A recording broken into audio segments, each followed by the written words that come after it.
A very good morning to all of you gathered here for this 8th edition of ThinkEdu, which is leaving inedible footprints on which the policies of education are getting built on. And this 8th edition, we are very fortunate to have the first session on the new education policy to be addressed by the person who was responsible for it in his capacity as the chairman of the draft committee that prepared this policy. And it's going to be released soon. And this version has seen the previous versions and is going to be an inspirational collation of all the versions of the previous policies that we have seen, beginning with the Radhakrishnan Commission, the Kothari Commission, which were the germinating seeds for the first NEP 1968, after which there was a major constitutional amendment, post which education was moved into the concurrent list, and then we saw the 1986 NEP and the Plan of Action of 1992, after which another major constitutional amendment through the RTE, and then various other changes that happened in the global education architecture. So this NEP is unique in the sense that it had to capture all of these progressive measures that has happened not only in the Indian education landscape, but beyond that. And when the draft committee prepared its report and was shared with the public, I also wrote a piece for the New Indian Express saying that it had all the policy nutrients of what I could see as a six-pack in the embryonic stage itself. So let's understand how, at the embryonic stage itself, that this NEP is a six-pack NEP from the author himself, as I invite, along with you, Dr. Kasturirangan, to give us a quick overview of the NEP. And ladies and gentlemen, please welcome him with a big round of applause. Thank you, Vidya. Let me at the outset thank Sri Prabhu Taulaji for this honor of inviting me for this very important event on the education. Having seen the previous items of this particular important event, I feel I'm really humbled at the type of speakers that you have invited, at the type of discussion that you had, the kind of support that you got from some of the very eminent personalities and the ones who spoke, all this. So it's indeed a great privilege. I would like to thank Mr. Prabhu Thavla and others for this unique honor. Vaidya has been known to me for some time now. We have worked together in some of the policies of the Government of India on the matters of education. A very knowledgeable person and erudite person. So I am indeed privileged that he is chairing this important session on the question of how we have formulated the national education policy. The first point that I would like to make about the national education policy is the genesis part of it, because I think there was quite a bit in the questions of genesis. Vidya touched upon it in some form. I was asked in June 2017 by the then Minister of Education, the Minister of Human Resource Development, Mr. Javadekar ji, to see whether I could revisit the earlier plans, including the latest one, which was crafted by the TSR Subramaniam Committee, and also the earlier ones, and one that was also made by the MHRD itself. And the reason was that even though the committee, TSR committee, had gone quite into depth of the various aspects of the Indian education system, there were certain reservations with respect to certain aspects that were touched upon by this committee's recommendations. And also Javadekar ji said that you can look at it in the totality, you can revisit everything that is there in this, but most importantly, it should stand the test of time at least for the next 20 years, and if possible by extending it for another 10 years by fine-tuning. So this is the broad framework that he told us that we should have in trying to do this. It was really very simple to say, but extremely difficult to think that in the modern times with the dynamic changes that occur in all facets of the human endeavor? Are we really in a position to say that we can have a 20-year policy which can stand the test of time? But then that was thought to be. The moment this was announced, what was interesting is we had flood of requests from individuals, organizations, institutions, and many others who wanted to come and provide their inputs with respect to this important policy. So that was one of the important things that made us enthused on the fact that there was tremendous enthusiasm about formulating policy and looking forward to something that India should have as an education direction for the 21st century. And of course, there was the question of various aspects that we had to address it. The committee came to the conclusion, after looking at all the previous policies, including the more recent ones, that we need to visit many of the areas with an open mind. And this really made us look into the various aspects of the policy right ab initio. I want to say this because initially Javadekar told us to do it in 6 months, but ultimately it took us 2 years to do this because the number of consultations we went through, we nearly consulted something like 250 very eminent educationists and academicians in this country. We also had 60 to 65 organizations which participated in this. And then, of course, there were many others who provided it in their personal capacity, for formal capacities, official capacities, and whatnot. So it has been an exercise which was quite challenging, exercise which was very challenging, and something on the question of covering the entire gamut of the education that this country was expected to have as a policy for the coming 2 decades. So what are the things? I will just quickly go through in the next 10 minutes or so the important salient points of this educational policy. The first is the schools. What are the most important things that we have brought to bear and looked at it carefully? First is the one which is related to the early childhood care and education, covering the children between 3 to 8 years, something which we realized has to be visited simply because of the fact there is a better understanding of the brain growth, there is a better understanding of the neural sciences which affects the cognition and many other faculties of a youngster. So this, we had to do this. So this is one of the key elements which we have revisited and given a new direction. Ensuring foundational literacy and numeracy is the second point of which is a very serious issue this country is facing. And this is the second point. Stepping the dropout is the third point. Then extension of RTE, we are recommended that it should be now from 3 to 18 years to cover the entire gamut of the school education. And the school education itself has to be restructured with an appropriate, developmentally appropriate curriculum. I said about the brain growth. So that is the part of it that comes into the picture in terms of developmentally appropriate. 5-3-3-4, something like 15 years in school, but then that is the totality of it. But this particular educational system that we are talking of, whether it is in the first in the foundational stage, the preparatory stage, the middle stage, and the secondary stage, these are the four with 5 years, 3 years, 3 years, and 4-year architecture.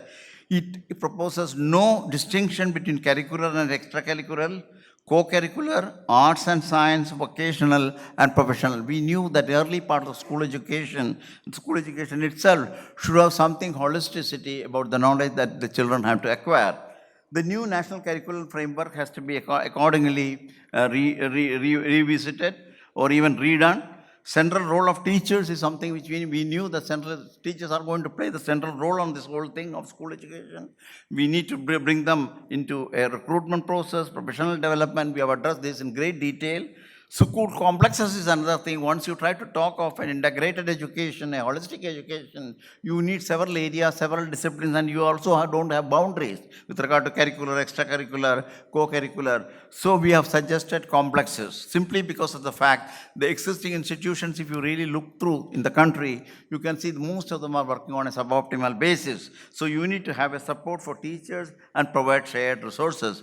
And ultimately, we have also brought in the questions of improved governance system. The next one that I would like to say is, this is just to give you a little bit of the scientific way. Why I am projecting this particular thing is only because of the fact that we have not just taken the facts and figures and then tried to craft a policy. We have gone into the scientific basis, the scientific aspects of analysis, wherever it is available. The committee has delved deep into that question and even consulted some of the best experts in this country. For example, this is a curve that was given to us by Dr. Vinitha Kaur of the Ambedkar University. It clearly brings out one important aspect, that 86% of the brain growth occurs by the age of 6. So if you really want to make sure that that growth phase of the brain of the child has to be tuned with respect to what you want to put into the knowledge base of the child, obviously you need to do quite a lot, whether it is related to language, whether it is related to mathematics, whether it is related to science. The beginning has to be made sufficiently early, because once you get to the cross of something like 86% brain development, the further development and the further tuning of the brain to improve the knowledge and create capabilities certainly is a much more bigger task. So that is what I want to say, and that is why when we say the developmentally appropriate education in the school, in the foundational stage, it comes from this kind of an important input that we have taken into account from the scientific researchers. The next point that I would like to say is, that brings me to the early child care and education, simply because this is the foundation of learning. Prior to age 8, as I said, the child learns best through play-based, activity-based, discovery-based, multi-level, flexible styles of educating and interaction.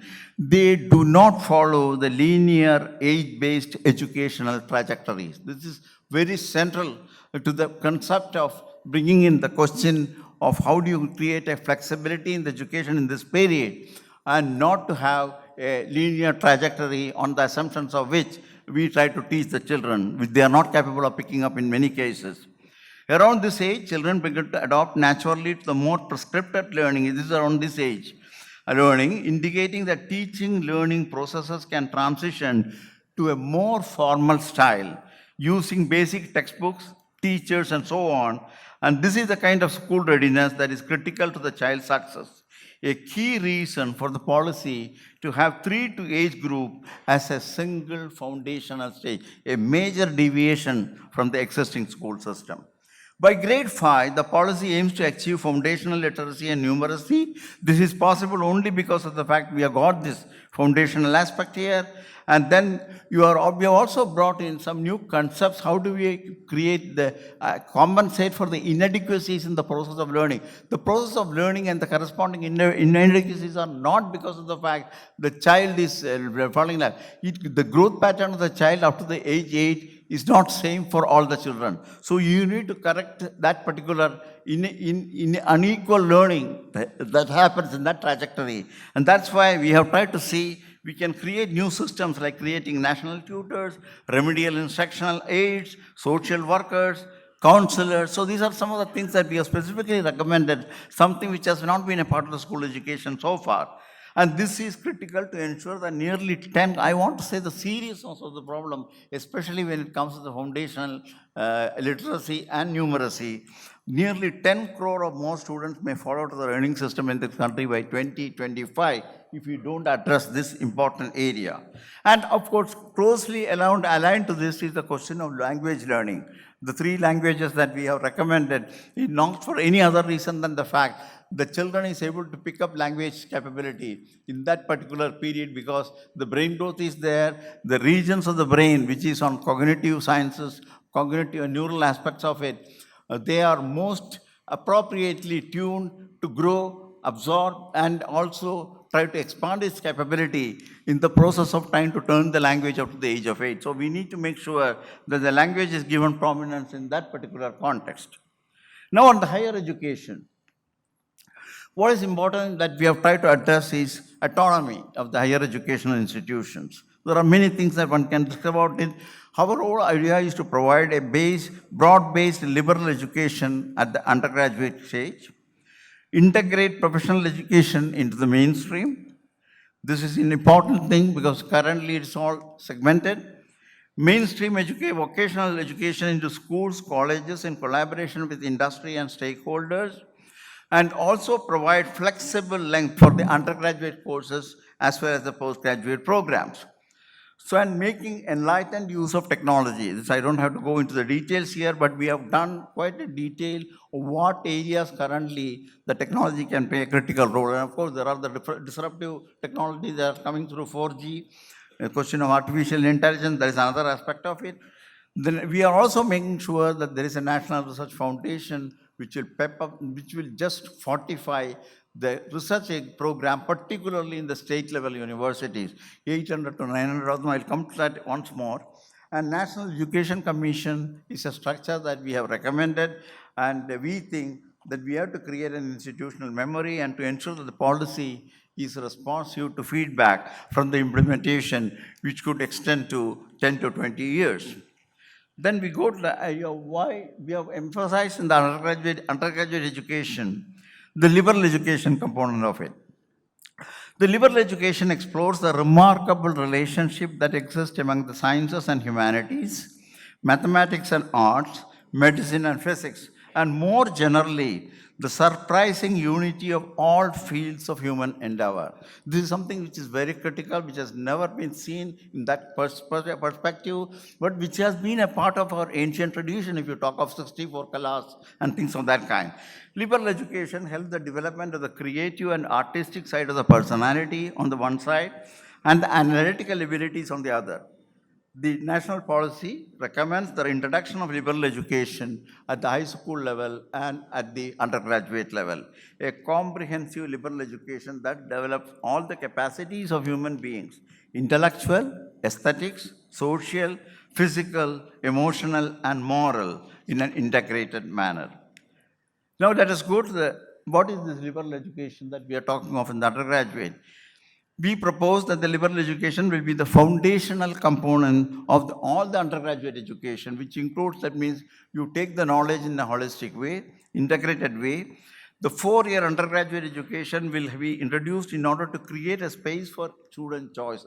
The choices are the most important with respect to the undergraduate education. You can sail through science, arts, engineering, humanities, social sciences, and so on, and the provision has to be there. Simply, that is the concept in which the Liberal Education Foundation is built up. The 4-year program will award a bachelor's degree. Ultimately, you will have an undergraduate degree based on a 4-year program.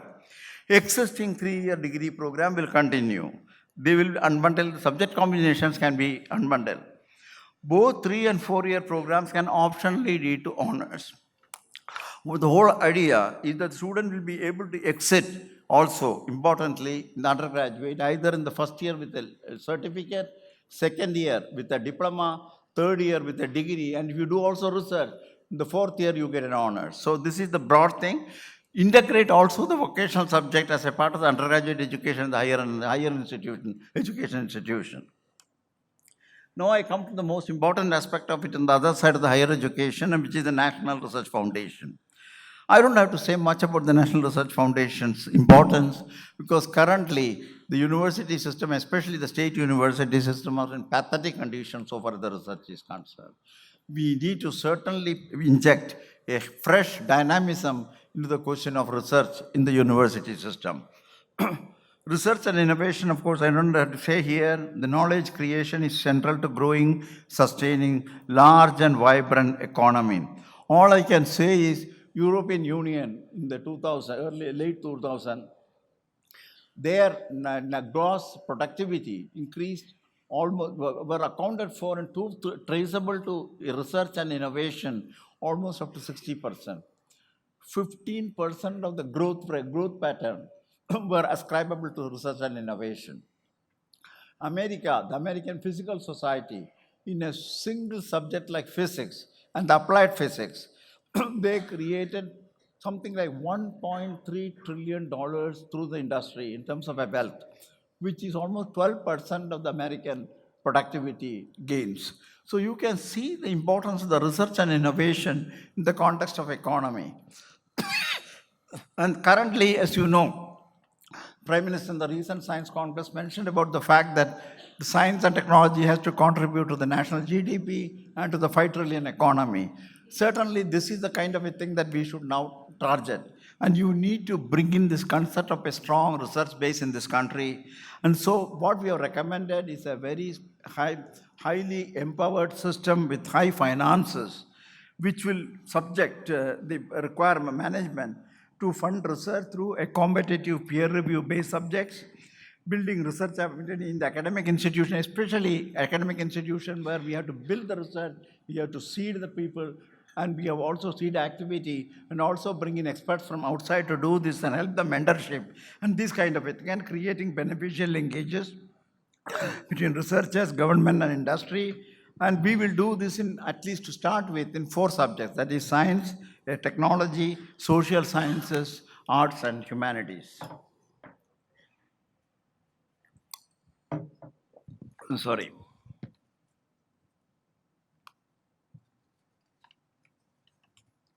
I conclude this with the National Education Commission. We find that the educational system certainly has to have a new approach where the governance is concerned. If the broad parameters and contours of what we are trying to project as a national education policy has to be, something like 19 departments see various facets of the education. Many times the linkages doesn't exist. There are too many overlaps with respect to the controls and other kinds of things. So we think that there has been an apex body, and the apex body ultimately will try to have an overarching responsibility, and in terms of how they will visualize the education, how you need to do mid-course corrections, how the policies has to be continuously reviewed with respect to how this kind of a educational system is progressing and corrected. So they become, in a sense, a custodian of the vision for education in India, which is the National Rashtriya Shiksha Ayog, we call it, or the National Education Commission. It will bring in experts from academics and educationists into the administration and management of education over a long term and in a structured way. So that is the most important thing. It contains both academics and education, nearly 50% of them. RSA will have an executive council which will be headed, of course, by a human education minister or somebody at that particular level, to ensure that education is evolving, and the executive job of mentoring the major decisions taken at the RSA is implemented. And finally, it will have something like 20 to 30 members, which at least 50% will be eminent educationists, researchers, and professionals from various fields with a record of public contribution. It will also include, there is a political component to this, union ministers and a few chief ministers by rotation, so far as the other area is concerned. We think that the National Education Commission, a restructured way of governance, and most importantly, with the controls from the highest level with regard to directions and policies and vision, I think is extremely critical at this juncture in this country, rather than having fragmented directions, fragmented scope of work, as well as overlapping responsibilities and things of that kind. So we have tried to come out of this. This, in a sense, is a larger and a bigger scale of a governance system, which we have now replicated, which we have done it, for example, the Department of Space, which is a smaller department, but has got a similar structure where the Prime Minister is in overall charge. But here also we have recommended Prime Minister, but I'm not very sure the Prime Minister will head this particular point. But most important thing is you need that apex body. That's what it is. On the whole, what we have tried to do is to bring in all the elements on which there has been past experiences, there have been deficiencies, they have been critically examined. The result is that we have a new policy, which is nearly, as people often quote in terms of the volume, 350, 360 pages. But more importantly, there are several elements on the policy touching the different facets of the education on which we have addressed the problems of the past. The most important, they are connected. So any attempt to take out small pieces here and there and try to implement it without looking at the totality and the connectivity between the different elements of the activity will not be a very wise thing to do. That's the third part of it, one would like to say that. The flexibility built into the system provides enough scope for people to get in and get out depending on their personal or other kind of reasons. And this is an important element, we think, in ensuring that the education is available for all at all ages and for all type of purposes which they will be doing.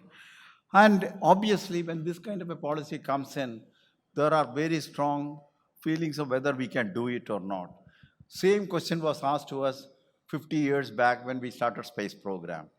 The question was, do we need to undertake this? It's costly, risky, and what use of it is of India?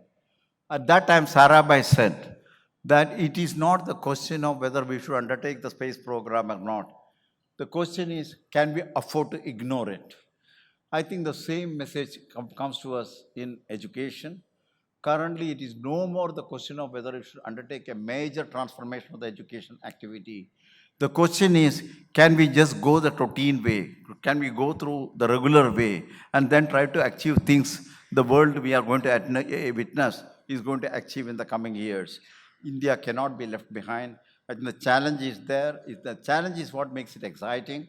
And this kind of a gathering which has been called by Mr. Prabhu Chawla and his colleagues, is an extraordinary step in trying to propagate this kind of a challenges that the education can pose for the 21st century. I am sure with the kind of response and the kind of people that is here in this particular hall, I am sure the signal is good enough for us to be confident that we will move ahead in this particular policy with all the thrust and direction and seriousness it needs. Finances have been questioned. I don't think, if you're talking of a 5 trillion economy in the next few years and talking of a 10 trillion economy, the third largest economy in another 10 years, there is no reason why this education cannot be supported. And also we should make sure we have enough private support, philanthropic support, alumni support to keep up with what the governmental support would be. That is well within the capability of this country and its economy. I don't think we should worry about it. So I would like to once again thank Mr. Prabhu Chawla for this very unique privilege that he extended to me today morning to speak about the national education policy. Thank you very much. Thank you, sir, for the positive vibes you have created. We just have time for two quick questions since the Honorable Governor has left the Raj Bhavan. The first thing is, remember when we were discussing about this in the committees, one thing that occupied our mind was globalization 4.0. And also in your opening comments, you said that this is a policy document that has to survive for the next 20 years or 30 years. And you know half time being a scientist yourself. So how are you going to address the longevity of this report, considering that globalization 4.0 is making last year's interventions irrelevant? So how are we going to bring a match between these two? We have addressed the globalization component as one of the key objectives in the policy. It is not that it has been, by the way, considered. The thing comes from several ways. The one of the most important thing is that we have worked in this policy to ensure that most of the institutions have to set standards and outcomes, which are the world standards. And we have, the three-tier system that we have recommended for the university system, the research universities, teaching and research universities, and standalone autonomous colleges with degree-giving capability. Between the three, they are configured and recommended with respect to world standards and world practices, which we don't, because there are not many examples except the best of the institutions in the world, and that we have taken into account. This is the first part of it. And we have addressed this not only with respect to the role of state governments, leaders of the institutions, faculty, students, and areas, even regulators. So we have addressed it at different levels, this aspect of it. We think that the extreme fragmentation of the educational system, currently 40,000 colleges and 900 universities and thousands of other types of educational institutions together, I think is becoming a very inefficient way without no proper direction with regard to the dynamic nature of this. That is one of the reasons we have transferred many of these areas into higher education institutions, get the best of the expertise of the higher educational institutions into this vocational education, professional education, and also mainstream education. So we think that this kind of restructuring into three levels and bringing in education and or many other areas of professional importance, as well as vocational education into the higher education institution, and also starting some part of it at the school level, I think will bring our standards, capability and sustainability and its relevance. I think, and particularly in the relevance, I would also like to say the liberal education, which is a foundational component of undergraduate education, really opens up a certain new capability for an undergraduate to look at a problem in its essence and try to get into a solution, Okay. not just because you learn physics or chemistry or mathematics. There is an overall faculty improvement in the ability of judgment of issues. So that is another important thing. I think these factors all will ensure that There is- our education is as good as the best, but it doesn't lose sight of the Indianness about Correct. the education. That is certainly there. So thank you. I'm advised to close this session. We don't have time for question answers from the audience, but he has really carried forward the policy right from K to 12 up to the research level. And in the subsequent sessions, we're going to unbundle each of these elements as we're going to see the intricacies of each of those building blocks of the Indian education sector. So ladies and gentlemen, a big round of applause to Dr. Kasturirangan.